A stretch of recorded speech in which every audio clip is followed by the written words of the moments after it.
চোর এসএসসি কৌশল মাননীয় মুখ্যমন্ত্রীর নির্দেশে হয়েছে, কারণ এই প্রশ্নপত্র সহজ করে বা একটা মাঝারি মানের করে দিয়ে একটা ব্যাপক অংশকে পাশ করিয়ে নেওয়ার একটা কৌশল হতে পারে। যোগ্য চাকরি ফিরে পাওয়ার লড়াই লড়ছি। এই লড়াই লড়তে গিয়ে আমাদের অনেকে বলছেন আমরা নাকি রাজনীতি করছি। এই পরীক্ষা দিয়ে বেরিয়েই আমরা দেখেছি একজন অঙ্কের শিক্ষক তিনি বলেছেন যে রবিবার যে পরীক্ষা হয়েছে সেই প্রশ্নপত্রে কিন্তু কিছু ভুল ছিল। একজন অঙ্কের শিক্ষক বলেছেন প্রশ্নপত্র এমন অনেক প্রশ্ন হয়েছে যার যার উত্তর ধরুন ক খ গ দেখালো তিনটেই একই উত্তর হয়, কিন্তু আমার পরিবার, আমার মা, আমার মাথার উপরে যে দীর্ঘ লোনের বোঝা, তারা বলছেন যে এই সিস্টেমে যদি পরীক্ষায় না বসিস এই কিভাবে হবে, এবং আমার পরীক্ষা অতটা ভালোও হয়নি। আমরা জানি যে 5 লাখের ওপরে পরীক্ষার্থী, মানে পরীক্ষার্থীর সংখ্যা যেখানে 5 লাখ, সেখানে কিন্তু চাকরি পাবেন কিন্তু মাত্র যে সংখ্যাটা সেটা হচ্ছে 35,000। সেক্ষেত্রে পুরনো যোগ্য যে যে চাকরি প্রার্থীরা তারা কি প্রত্যেকে উত্তীর্ণ হবেন? সম্ভব তো নয় সেটা। সেক্ষেত্রে পরিস্থিতি কোন দিকে যাবে?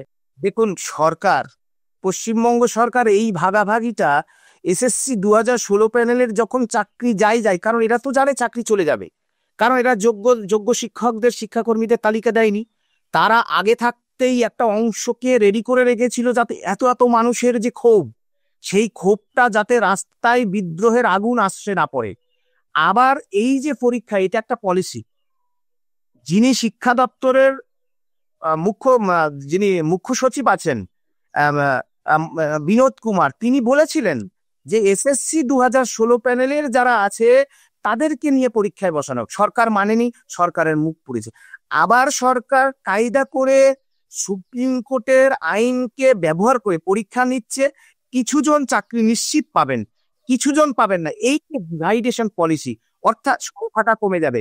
আমি আপনাদের বলছি, আমরা বলছি, যোগ্য যেজন ছিলেন, যারা ঘুষ দেননি, যারা সাদা খাতা দেননি, যারা র্যাংজাম করেননি, তাদের জন্য আমরণ সুমন বিশ্বাসরা আছেন, থাকবেনই। প্রশ্নপত্র আপনি নিজেই বলেছেন পরীক্ষা দিয়ে বেরোনোর আগেও আমরা শুনেছিলাম আপনার বক্তব্য, আপনি বলেছিলেন যে সেরকম ভাবে আপনি রেডি নট, প্রিপারেশন নিতে পারেননি। কিন্তু প্রশ্নপত্র সহজ হয়েছে বেরোনোর পর আপনার মুখে শুনলাম। এই প্রশ্নপত্র সহজ হওয়াটাও কি খুব জেনে বুঝেই করা হয়েছে? মানে এই যে মাঝখানের ভাগাভাগিটাকে বা ডিফারেন্সিয়েট করার যে কৌশল, সেই কৌশলগত অবস্থানের জন্য কি প্রশ্নপত্রটাকে সহজ করা হলো? সুমন, কি মনে হয়? এটা একটা চোর এসএসসি কৌশল মাননীয় মুখ্যমন্ত্রীর নির্দেশে হয়েছে, কারণ ডিভাইডেশন পলিসি। মাননীয় মুখ্যমন্ত্রীর যে লড়াই আন্দোলনের ইতিহাস যদি দেখেন, আমরা সেই সময় ছিলাম।